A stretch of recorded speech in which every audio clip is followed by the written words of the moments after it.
Without hesitation, Strickland ran to his car and grabbed a baseball bat out of the trunk. In 2005, the library's materials budget was $5.3 million.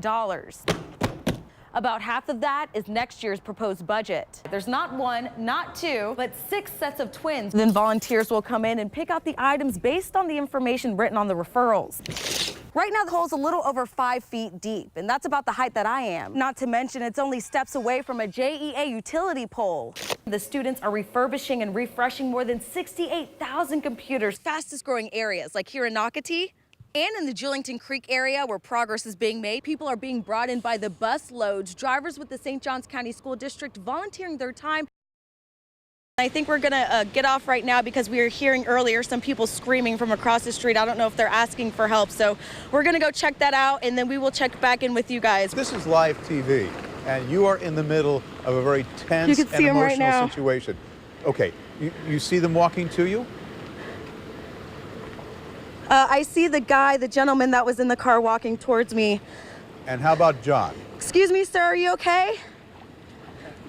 Where's my photographer, John? Is he helping the female? Yes, ma'am. Okay, so what happened? Actually, it was Saturday and it got deeper and deeper. We're on Bison Road, and this is off of North Main Street. What happened was we were doing a live shot talking about how flooded the roads were, and over there, it was just past my knees. We heard somebody screaming in the distance. You can't see, it's dark out here. I had no idea what's going on. We got off and then we came running over here, and this is near a daycare in the Texaco gas station. Look behind me. This vehicle almost submerged in water here. There were 2 people inside. So one guy was able to get out and come flag us down. We ran out here and he said, my girlfriend, she's getting out and she's getting on the roof of the car. She's still over there. You know, thank God my photographer, John, he was here. He, threw me all the gear and jumped out here. The water is up past the waist out here, folks. This is not the time to get out here and drive around. It's really difficult to see. I'm sure, they had good intentions. We were talking to the gentleman and he said he just wanted to pick up his girlfriend. So I'm not sure where they were coming from. You can see the lights of the back of the vehicle. It's floating right now out here in the parking lot. We called 911. I spoke to fire rescue.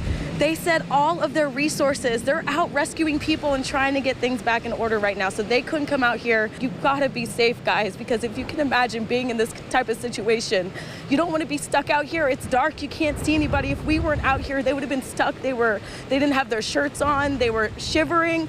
I don't know if they were hurt. Trees piercing homes, blown out windows, and roof damage. This is typical for storms like this. You get a big gust of wind and just rips the whole thing off. After storms like Irma, contractors like Gifford and Jacksonville are swamped with roof repairs. Within a few hours, we'll start getting phone calls.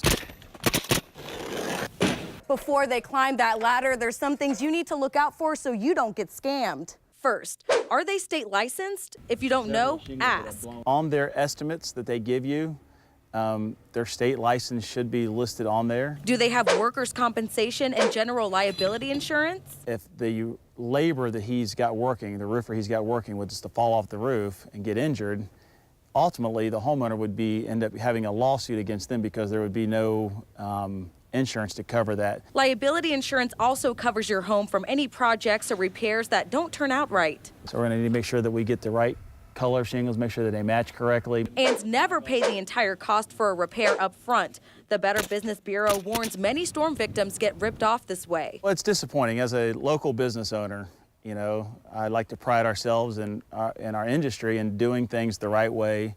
And it is frustrating to see at times people getting taken advantage of. It's important to do your homework. Looking up reviews and licenses online can help narrow down the options to businesses you can trust. Crystal Moyer, Channel 4, the local station. First thing in the morning, I come in and say, all right, kids, let's eat. It's a task Mike Heath never expected he'd be doing before getting to work at Pello Body Shop. I know what you're thinking. Where'd you get them? Where'd they come from? You gonna eat them? Last month, the Brunswick business took them in, hoping to find their owners. Kind of like a stray dog that you know's out fending for himself, I guess. And you'd rather have them taken care of as opposed to hunters riding by, shooting them. somebody looking for a barbecue. You can call Heath the pig whisperer. He's gotten so close to the hogs, he named them. It was a kind of a shock joke, ham and eggs. During the day, you can find ham and eggs in some shade, like under this trailer here. The people at Pello's Body Shop said about a month ago they found them wandering around their neighborhood. They've gone door to door, even on social media. They haven't had any luck locating their owner, so they want to find them a good home. Preferably a farm that has other animals, goats, horses, somebody that does this full time, that sees them the same way as we do. They'll roll around like a couple little puppies in a minute. Pets, not food. The way I understand it, potbelly pigs are more fat.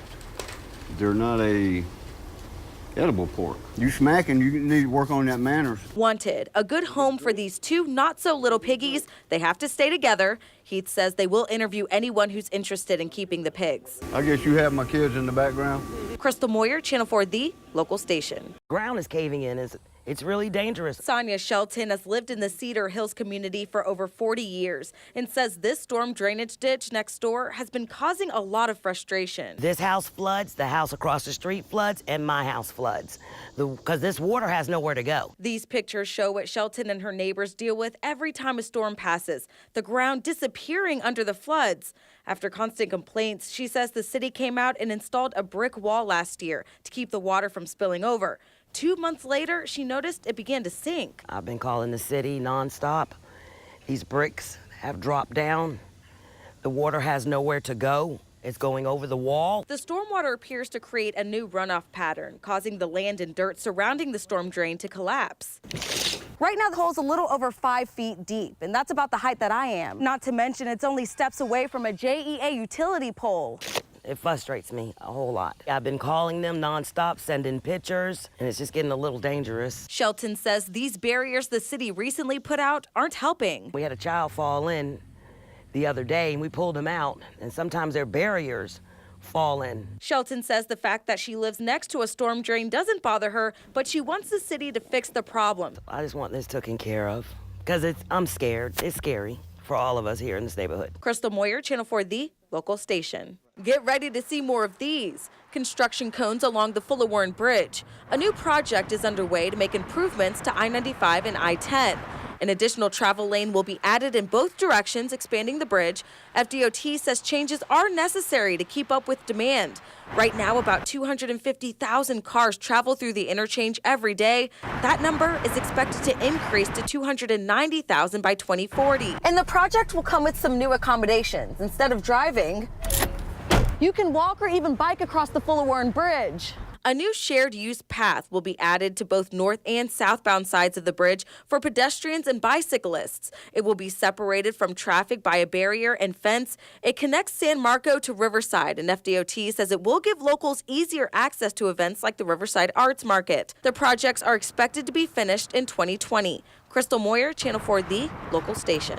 Very disheartening, very sad. And disgusting.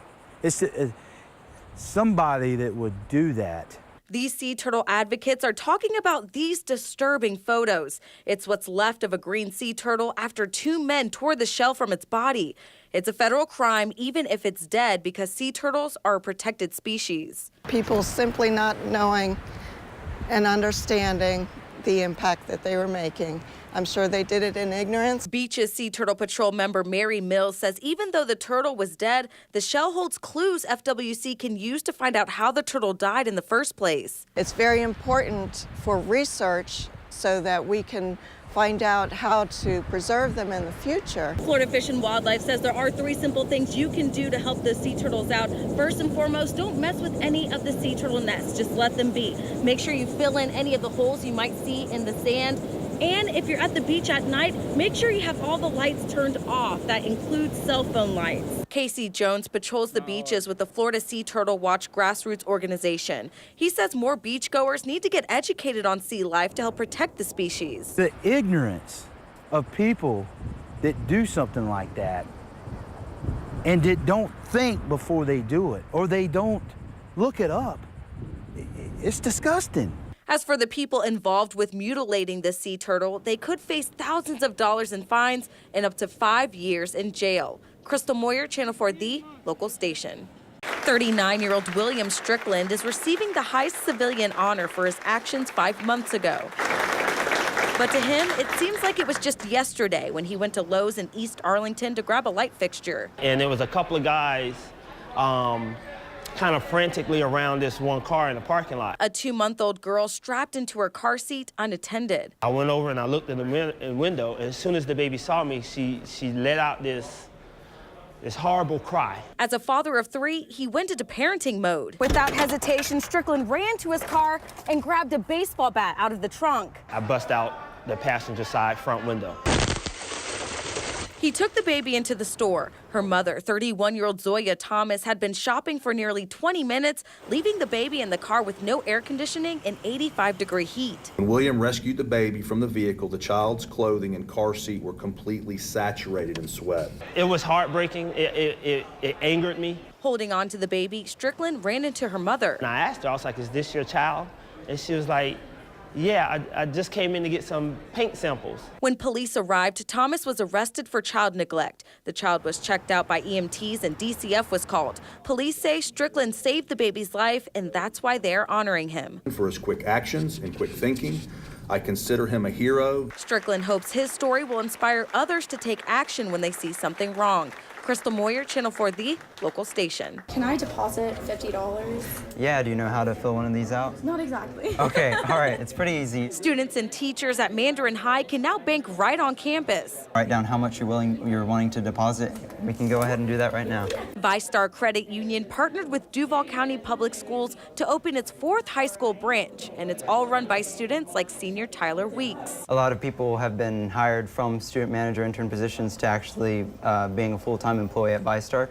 That's a really cool opportunity. To be where we are, it's going to look great on resumes. Weeks is one of 12 student interns who went through an interview process and completed a paid 10-week training program. They even look the part. Lots of ties, lots of colors, lots of patterns. The students work here as tellers, service representatives, even auditors. Throughout the year, they'll switch positions so that they can gain experience in every aspect of this branch. The program goes hand in hand with the district's Finance Academy and offers real-world experience, develops the future workforce, and promotes financial literacy. I'm really excited to see a lot of students coming in, opening savings accounts, and start saving up. People getting interested in business. ViStar Credit Union provides the funding that turned this former classroom into a full functioning branch where students and teachers can open checking and savings accounts, deposit and withdraw money. Crystal Moyer, Channel 4, the local station. I walked in and I haven't moved anything since it happened, and this is what I walked into. Jessica Washington's Wood Hollow apartment off Atlantic and Hodges was ransacked. Her purse still lies on the floor, everything emptied out. I noticed my TV was gone, and that's when I immediately knew someone had been here. While Washington was at work Friday, she says someone broke into her apartment and got away with all of her electronics, including 2 TVs, one mounted on the wall, a tablet, and a laptop. And the crooks were thorough. All the cabinets and drawers were left open like they were looking for something. They dumped out all my drawers, underwear, socks, everything. Dumped everything out. They moved my mattress. The burglar was able to break the lock on the sliding glass door and get in. I know I'm not the most observant person when it comes to so I keep going through my head did I miss something? Did I see something? After Jessica reported the burglary, her apartment managers came and replaced the locks on the sliding glass door. But what surprised her the most, they offered this piece of wood as an added safety measure. Something that our crime and safety analyst Gil Smith says can help keep the thieves out. Now, what a lot of people do is they'll take a pole or a rod and put it down in the tracks on the floor. When burglars see that, they don't even try to break in because they know even if they break the lock, they can't open that door without smashing the window. As for Washington, that's not enough to give her peace of mind. It just makes you feel really violated and just uncomfortable because it went further than just taking stuff. They touched all of my stuff. They went through my drawers, they went through my closet. My bathroom, just all the stuff most personal to me. For now, she says she won't be staying here. She's fighting to get out of her lease and find another place to live. Crystal Moyer, Channel 4, the local station.